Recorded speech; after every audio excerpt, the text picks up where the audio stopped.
online shopping platforma Temu. Bumagsak ng mahigit 13% ang mga shares ng isang e-commerce giant na nakalista sa United States noong Martes matapos nitong iulat ang halos 50% na pagbagsak ng kita. Ang mga bagong patakaran sa kalakalan ng United States ay nagdulot ng karagdagang pagsubok sa Xi'an. At Temu ay nakakaranas ng pagbaba ng aktibidad ang mga mamimili dito sa United States. Ang pagbagsak na ito ay kasabay ng mga bagong taripa sa mga inaangkat mulat Sina.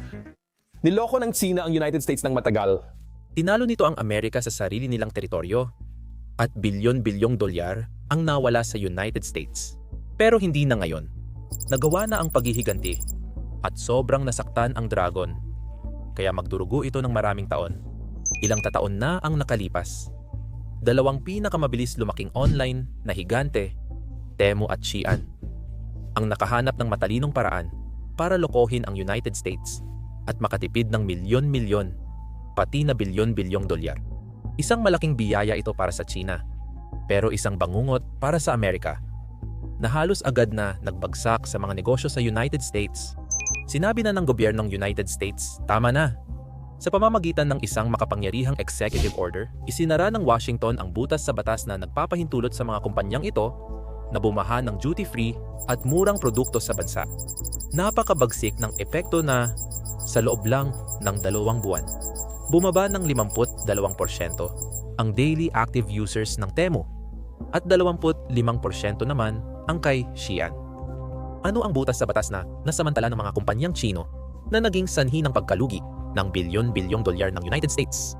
Pero gaya ng hinala mo, siguradong kainisan ito ng CCP at baka subukan ng kanilang mga bot na ilibing ito sa algorithm. Ang magandang balita para sa'yo ay makakatulong kang labanan ito sa simpleng pagpindot ng like button. Salamat! Nagsimula ang lahat sa isang ideya na kasing tanda ng retail, ang magbenta ng mas mura kaysa sa iba. Ang Temu ay inilunsad noong Setyembre 2000 at 22 bilang subsidiary ng Pinduoduo Holdings ng China. Hindi katulad ng mga karaniwang retailer na nag-iimbak ng mga produktong United States sa mga warehouse. Direktang ikinonekta ng Temu ang mga Amerikanong mamimili sa mga manufacturer ng China gamit ang cross-border direct from factory model. Ang estratehiyang ito ng negosyo ay nagpapadala ng mga produkto mula sa pabrika sa isang bansa direkta sa mamimili sa ibang bansa. Malaking pagbabago ito, ngunit bakit? Tinanggal nito ang mga tradisyonal na tagapamagitan tulad ng mga distributor, wholesaler, o lokal na bodega sa United States na nagpapamahal noon sa mga produktong galing China. Ang resulta? Napakamurang presyo para sa mga Amerikanong mamimili. Bago matapos ang 2023, sumikat ang Temu sa bawat tahanan sa United States. Mahigit 100 milyong aktibong gumagamit sa Amerika ang naabot nito at ipinagmamalaki ang humigit kumulang 400 at 20 milyong buwan ng pagbisita sa website sa buong mundo. Nasa lahat ng dako ito. Mga ads sa Instagram, sponsorship sa YouTube, feed sa Facebook, gumastos sila ng malaki sa marketing. Ayon sa mga taga-subaybay ng industriya, naging top shopping app ang Temu sa United States App Store noong 2023 at early 2024. Sa kabilang banda, may lamang nasimula ang Xi'an. Itinatag sa China noong 2008 si Xi'an na ang hari ng ultra-fast fashion bago pa man umiral si Temu. Imbes na mga panapanahong linya ng damit, ginamit ni Xi'an ang real-time na datos para magdisenyo ng bagong mga item araw-araw. Direktang ipinapadala nito mula sa mga pabrika sa China papunta sa iba't ibang panig ng mundo. Noong 2023, naging pinakamalaking online fashion retailer sa buong mundo ang Xi'an. Sa United States, pinamumunuan ng Shein ang fast fashion market, lalo na sa mga Gen Z. Nanguna ito sa app download charts noong 2022 at 2023. Sa likod ng kanilang tagumpay sa Amerika, may butas sa batas na tahimik na sinamantala ng mga kumpanyang ito para talunin ang kanilang mga kalaban sa United States. Ito ay walang iba kundi ang de minimis na butas sa batas. Ayon sa batas ng United States, ang imported package na nagkakahalaga ng mas mababa sa dolyar, 800 ay maaaring hindi magbayad ng import duties o masuri ng customs. Ang de minimis na patakaran ay ginawa upang pasimplehin ang kalakalan sa pamamagitan ng pagbibigay ng espesyal na benepisyo sa taripa sa ilang produkto. Pinahintulutan din nito ang mga turista na bumili ng mga bagay sa ibang bansa at dalhin ito pauwi sa United States nang walang pag-aalala sa import duties. Ang limitasyon ay dating $200 pero tinaas sa dolyar. 800 noong 2016. Ang patakarang ito ay naglalayong tulungan ang mga negosyo sa pamamagitan ng pagbabawas ng papeles at gastos para sa mga mumurahing imported na produkto. Pero sina Temu at Shein ay may ibang plano. Ginawa nilang batayan ng buong negosyo nila ang maliit na patakarang ito. Kapag pinag-uusapan namin kung paano inaabuso ng China ang United States, ibinabaon ng algorithm ang mga video na ito. Kung sa tingin mo importante ang kwentong ito, i-like at mag-subscribe ka ngayon. Ang isang click ay tumutulong upang makarating ito sa mas maraming tao, lalo na sa mga namimili sa Temu. Hindi na nila kailangang mag-imbak ng produkto sa mga bodega ng United States o magbayad ng taripa. Direktang nagpapadala sila ng murang produkto sa milyon-milyong maliit na pakete mula China hanggang sa iyong pintuan. Hilig ng mga mamimili ang mga murang bagay tulad ng t-shirt na $3, hikaw na $2 at sapatos na $5.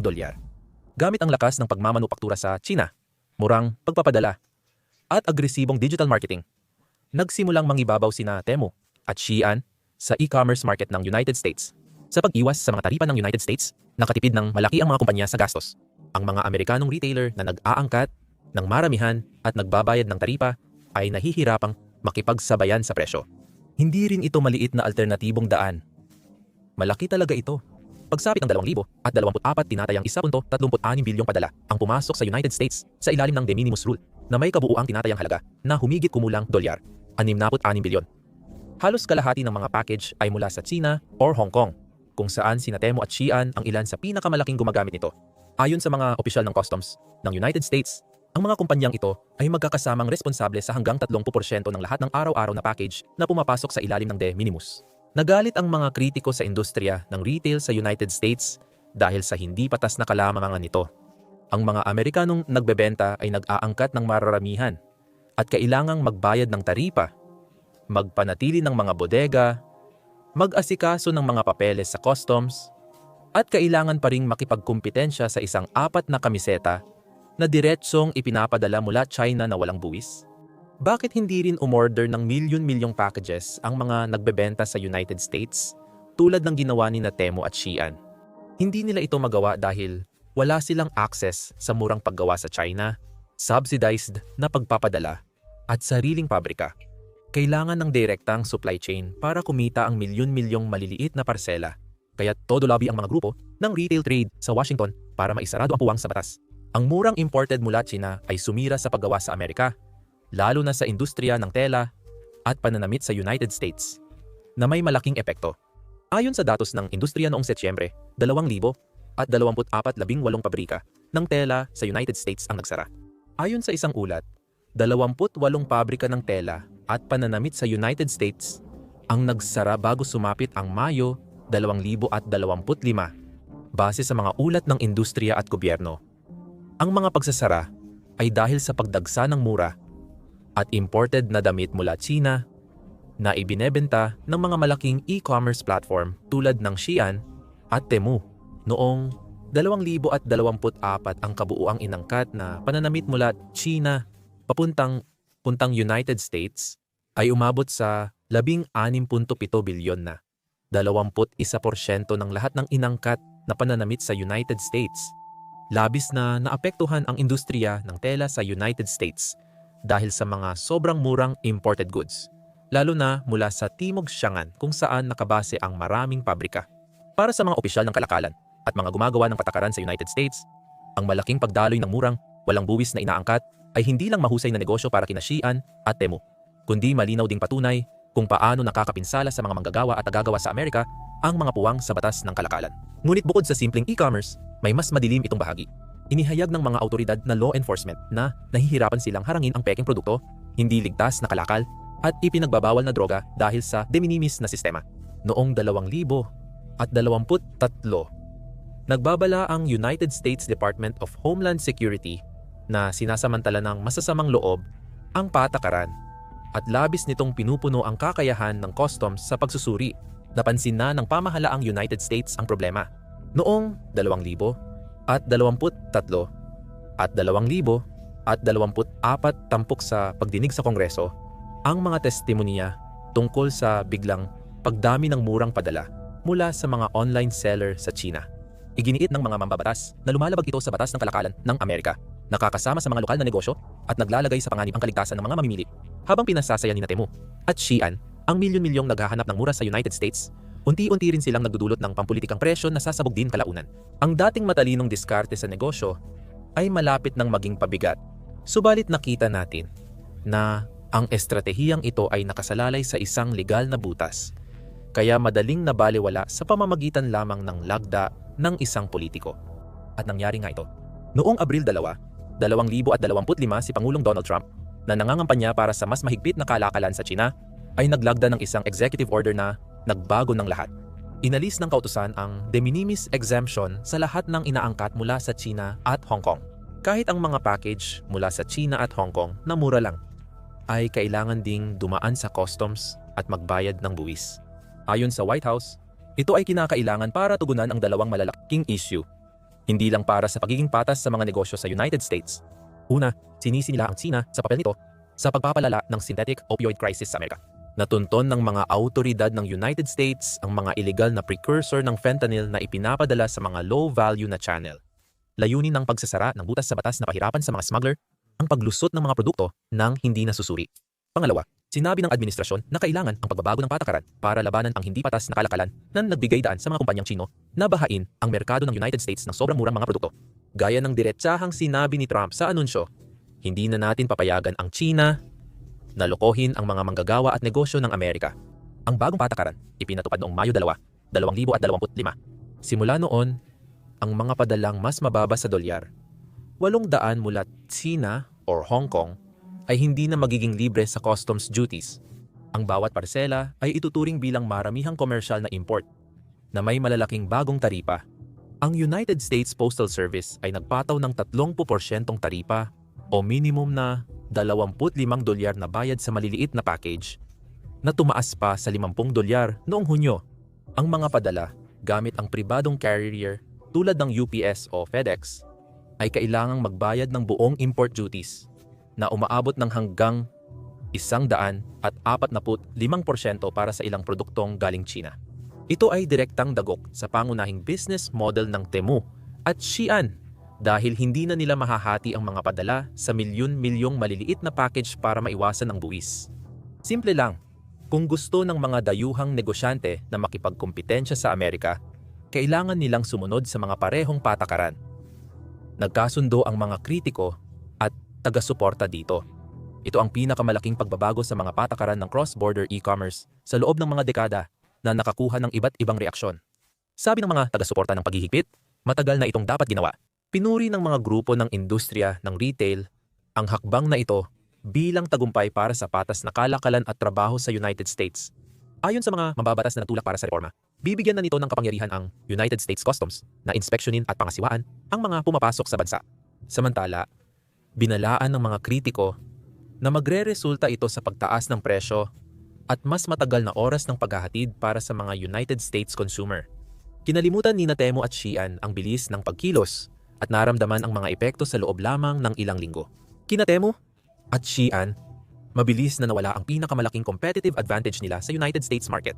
Ayon sa mga industry analysts, bumaba ng halos 58% ang bilang ng mga araw-araw na gumagamit ng Temu sa United States mula Marso hanggang Mayo 2025. Higit kalahati ng pang-araw-araw na traffic ni Temu nawala sa loob ng ilang linggo. Hindi siya nag-aksaya ng oras sa pagtugon.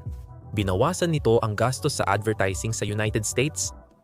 Kinansela ang higit 10,000 ad campaign, binawasan ang marketing budget, at umatras sa malalaking social media at influencer campaign na nagtulak sa paglago nito. Dagdag pa rito, binago ni Temu ang kanyang buong sistema ng paghahatid, hindi lang sa pagtaas ng presyo o pagpapabagal ng shipping. Inihayag ni Temu na lilipat siya sa lokal na modelo ng pagtupad ng order. Sa halip na ipadala ang lahat ng produkto direkta mula sa mga pabrika sa China, kailangang ipadala ng mga supplier ang produkto sa mga bodega sa United States. Bayaran ang import duties bago ibenta sa mga mamimiling Amerikano. Inamin ng Pinduoduo Holdings, ang magulang na kumpanya ni Temu, sa isang earnings call noong Mayo 2025 na malaking pinsala sa kita at paglago sa United States ang dulot ng mga taripa. Malaki rin ang tinamong dagok ni Xi'an, pero hindi kasing tindi ng kay Temu ang pagbagsak nito. Batay sa datos ng industriya, ang daily active users ni Xi'an sa United States ay bumaba ng halos 25% mula Marso hanggang Mayo 2025. Bago pa man ang paghihigpit, nagsimula ng mag-diversify si Xi'an ng kanyang shipping at manufacturing, kaya nabawasan ang epekto ng dagok. Binawasan ng kumpanya ang gastos sa marketing sa United States nang humigit kumulang 70% sa parehong panahon. Napilitan itong itaas ang presyo para sa mga United States customer, bagay na matagal na itong iniiwasan. Noong Abril 2025, inanunsyo ng Xi'an ang pagtaas ng presyo para sa mga Amerikanong mamimili nito dahil sa mga bagong taripa at gastos sa pagpapadala. Naging epektibo ang mga pagbabagong ito sa pagtatapos ng buwan. Ilang sandali bago opisyal na ipatupad ang pagbabawal sa de minimis exemption. Maraming customer ang nagreklamong napuno ang social media tungkol sa biglaang pagtaas ng presyo. Maraming tapat na gumagamit na nakabili ng buong kasuotan sa halagang $30 o mas mababa pa ang naghahanap na ng mga alternatibo. Ayon sa pamunuan ng Xi'an, magfo-focus sila sa pangmatagalang pagpapanatili kaysa panandaliang pagbibigay discount. Pero inamin nilang mababagalan ang paglago sa United States. Kaya napilitan ang parehong kumpanya na baguhin ang kanilang mga estratehiya sa United States magdamag. Bagamat hindi sila umalis sa merkado ng United States, ang mga kumpanya ay napilitang bawasan at baguhin ang kanilang operasyon mula sa simula. Malinaw ang resulta, gumana ng eksakto ayon sa plano ang paghihigpit sa taripa.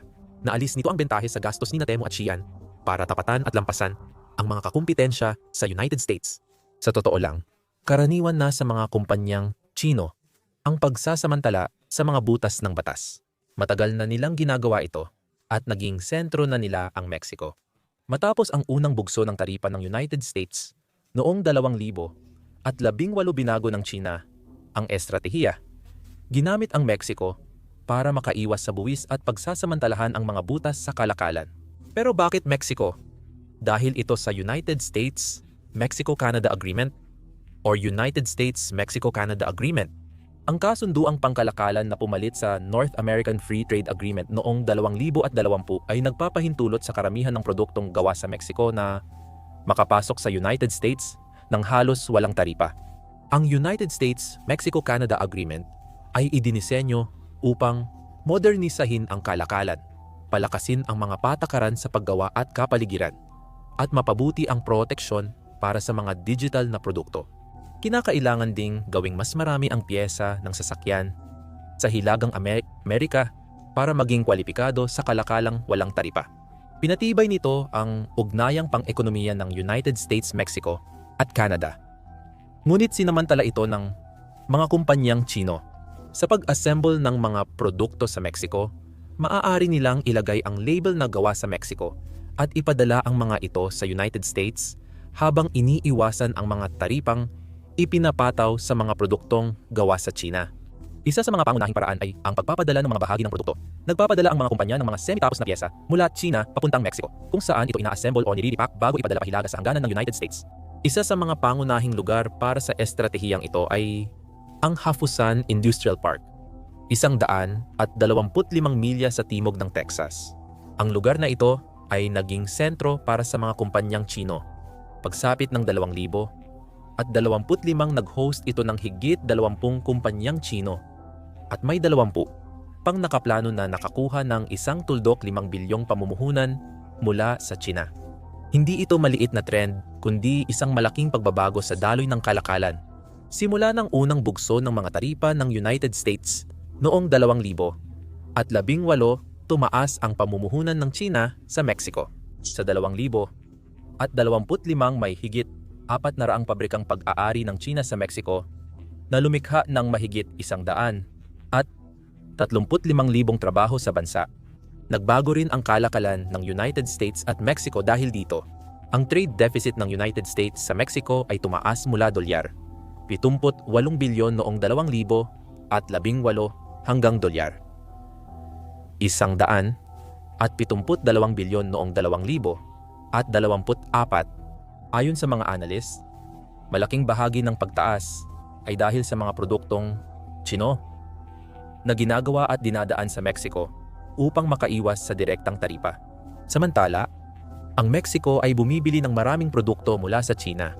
Noong Marso 2025, ang Mexico ay nag-angkat ng 10.67 na produktong Chino at nagluwas lamang ng dolyar 731 pabalik sa China.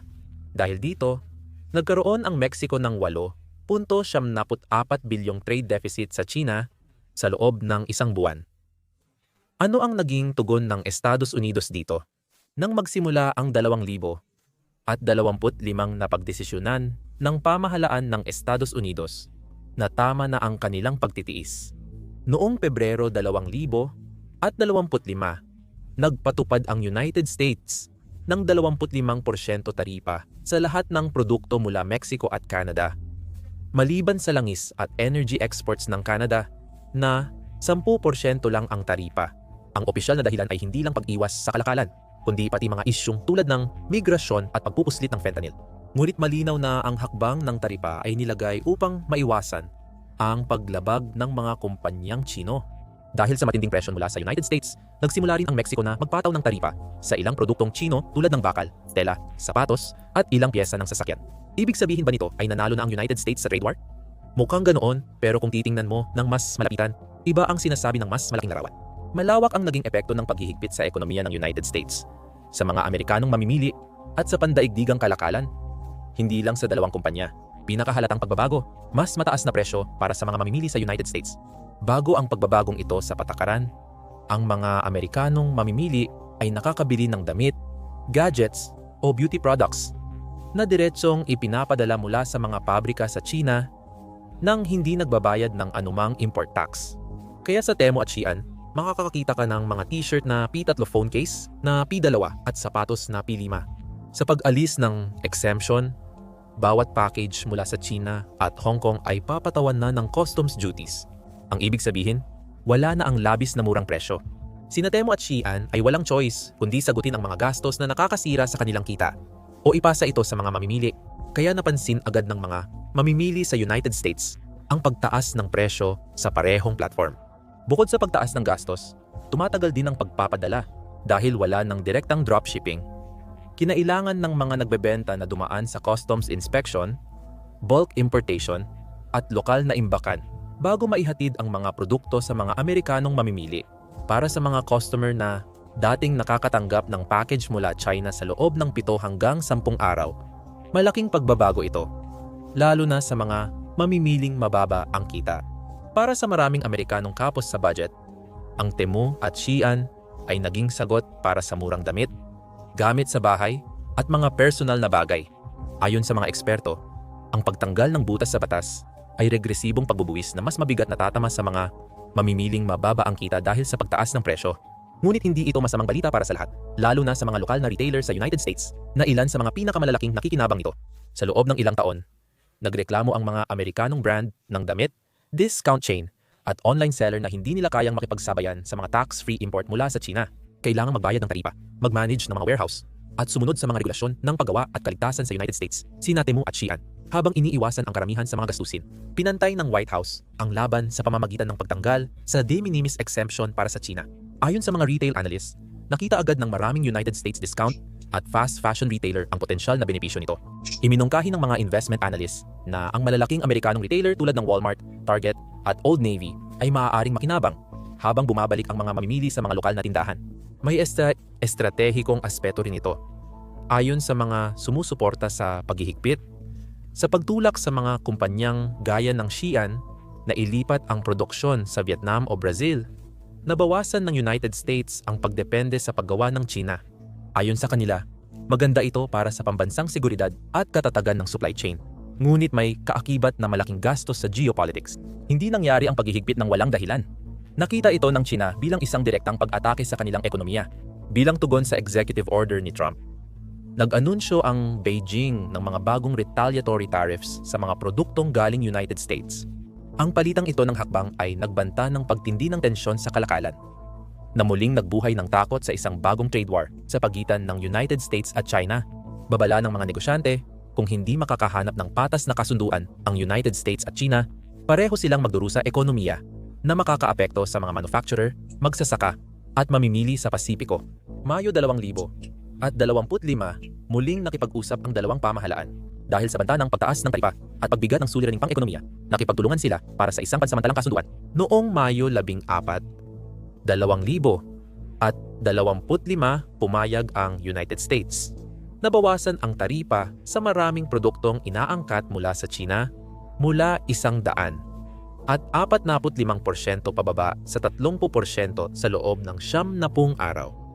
Habang ibinaba naman ng China ang kanilang mga ganting buwis sa mga produkto mula United States, pansamantalang ginhawa lamang ang dulot ng tigil putukan. Gayunpaman, nanatiling tinanggal ang de minimis exemption para sa China. Kahit na mas mababang taripa sa loob ng 90 araw, maliliit na padala na mas mababa sa dolyar, 800 mula China at Hong Kong, kailangan pa ring dumaan sa buong proseso ng customs at magbayad ng buwis. Sa maikling salita, hindi na ibinalik ang dating sistema na nagpabilis sa paglago ng Temu at Xi'an sa United States. Subalit batid nilang lahat na kahit malaki ang pagkalugi, hindi nila lubusang matalikuran ang napakalaking merkado ng United States. Ang Pinduoduo Holdings, ang may-ari ng Temu, ay naging prangka sa kanilang earnings call noong Mayo 2025. Bilang tugon, binago ng Temu ang kanilang buong estratehiya.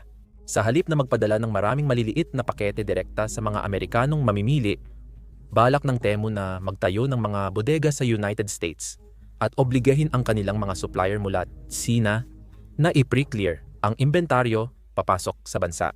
Magbabayad sila kaagad ng import duties, mag-iimbak ng mga produkto sa United States at tutugunan ang mga order mula sa loob ng bansa.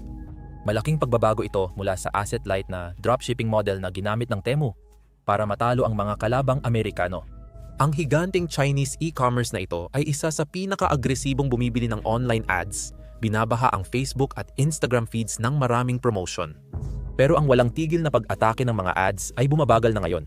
Ayon sa Sensor Tower, ang gastos ng Temu sa mga ads sa Meta sa United States ay bumaba ng 10% sa unang quarter ng 2025 kumpara noong nakaraang taon. Ang Meta platform ay may 68% ng American media budget ng Temu. Mas mababa mula sa 76% noong 2024 at 2023, kung saan umaabot ng 3 bilyon ang global ad spend ng Temu. Tumanggi ang Temu na magkomento sa mga pagbabagong ito. Kasabay nito, malaki ang ibinaba ng bilang ng kanilang mga American user. Ang mga buwan ng aktibong user mula sa United States ay bumaba mula 30% noong 2024 hanggang 15% noong Q1, 2025. Bumagsak ng 40% ang pag-download ng Temu app sa United States, kaya bumaba ang ranggo nito sa iPhone App Store mula 1 hanggang 11 sa mga shopping app. Hindi lang sa Meta nangyari ang pag-atras. Ayon kay Mike Ryan ng Smarter E-commerce, ang bahagi ng Temu sa Google Shopping ad impressions, nasukatan ng presensya nito sa mga Google Search Product Ads, ay bumaba mula 40% hanggang 0 mula Abril 1 hanggang 12. Ipinapakita ng datos mula sa media agency na Tinuiti na nanatili itong 0% mula noon. Ayon sa Tubular Labs at Adweek, itinigil ng Temu ang lahat ng United States sponsored na TikTok videos simula ng Abril. Ngunit sa likod ng mga pangunahing numerong ito, may mas tahimik na kwento tungkol sa mga epekto nito sa buong ekosistema ng social media advertising. Ang Xi'an ay nagtaas ng sariling gastos sa ads upang ipagtanggol ang merkado nito dahil ang mga customer na naghahanap ng mabilisang fashion deals ay lumipat na sa Temu. Dahil sa biglang pag-atras ng Temu, naghahanda ang buong mundo ng online advertising sa mga magiging epekto nito. Kahit may mga pagbabago, malinaw na ipinakita ng Temu na hindi na United States ang pangunahing merkado nila para lumago. Inaasahang pagsapit ng Hunyo 2025 mahigit 70% ng 400 at 5 milyong buwan ng aktibong gumagamit ng Temu ay mula sa ibang bansa. Naging bagong focus nito ang mga bansa sa Europa, Latin America at Timog Silangang Asya. Nag-aalok pa rin ang mga pamilihang ito ng magagandang patakaran sa customs at mas kaunting restriksyon sa kalakalan para sa mga padalang mababa ang halaga mula China. Kaya napanatili ng Temu ang kanilang murang modelo sa ibang lugar. Samantala, hinarap din ni Xi'an ang iba pang mga hamong kasing hirap. Mas handa si Xi'an sa paghihigpit kaysa kay Temu Dahil sa mga hakbang na sinimulan na niya bago pa man ipahayag ang mga bagong patakaran, si Xi'an ay nagsagawa na ng mga eksperimento sa distributed manufacturing sa loob ng maraming taon. Gumagawa ng mga damit sa China at iba pang lugar tulad ng Vietnam, Turkey at Brazil. Layunin ang pagbawas ng gastos sa pagpapadala, pag-iwas sa labis na pagdepende sa mga pabrika ng China, at pag-iwas sa magbabagong patakaran sa kalakalan. Matapos ang paghigpit sa taripa noong Mayo 2025, pinabilis ni Xi'an ang mga plano nito na hindi lang para maiwasan ang mga taripa ng United States. Ang pag-diversify ng produksyon ay tumulong kay Xi'an na mabawasan ang panganib sa politika, mapababa ang mga sagabal sa supply chain, at makapag-adapt sa mga pangangailangan ng lokal na merkado sa mga bagong rehiyon. Nakatulong din ito sa kumpanya na mailagay ang sarili bilang higit pa sa isang Chinese na tatak na mahalaga sa estratehiya lalo na sa lumalalang tensyon sa geopolitika. Ngunit may malaking kapalit ang mga hakbang na ito. Binalaan ng Xi'an ang mga investor na posibleng lumiit ang kita dahil sa pagtaas ng gastos sa paggawa sa labas ng China at pangangailangang magpanatili ng mas komplikadong supply chain network. Samantala, nagsimula na si Xi'an sa pagsubok ng mga estratehiya sa pag-iimbak ng produkto sa United States. Ang dalawang kumpanya ay napilitang baguhin ng husto ang kanilang mga estratehiya sa Estados Unidos. Ngunit hindi ito ang katapusan para kina Temu o Xi'an. Subalit ito na ang wakas ng panahon kung saan maaari nilang bahain ang United States ng mura, walang buwis na produktong galing China. Matindi ang naging pagtulak ng mga retail group sa Estados Unidos na ibaba ng husto ang threshold o tuluyang alisin ito sa 2024 isang bipartisan na panukalang batas sa Kongreso ang layong ibaba ang limitasyon sa kasing baba ng $10 o $50 para sa lahat ng dayuhang nagbebenta o tanggalin ang ilang kategorya ng produkto. Hanggang Hunyo 2025, bukod sa crackdown laban sa China, wala pang naisa sa batas na pambansang reforma. Lumalakas ang debate sa Washington dahil nabunyag na ang mga kahinaan ng butas sa batas. Hindi lang ito tungkol kina Temu at Xi'an. Maraming dayuhang nagbebenta ang pumasok sa United States gamit ang parehong paraan para magdala ng murang produkto, iwasan ang inspeksyon, at tapatan ang presyo ng mga lokal na negosyo. Kahit sa ibang bansa, binabantayan ng mga gobyerno ang e-commerce. Matagal nang pinag-uusapan ng European Union ang mas mahigpit na patakaran sa pag-aangkat upang labanan ang mga peking produkto, pagandahin ang kaligtasan, at tiyakin ang patas na pagbubuwis. Ito ay isang bagong kabanata para sa pandaigdigang e-commerce na may mas mahigpit na patakaran, mas patas na kompetisyon, at mas mataas na pusta para sa lahat. Ang katapusan nito ay sasabihin lamang ng panahon. Salamat sa panonood.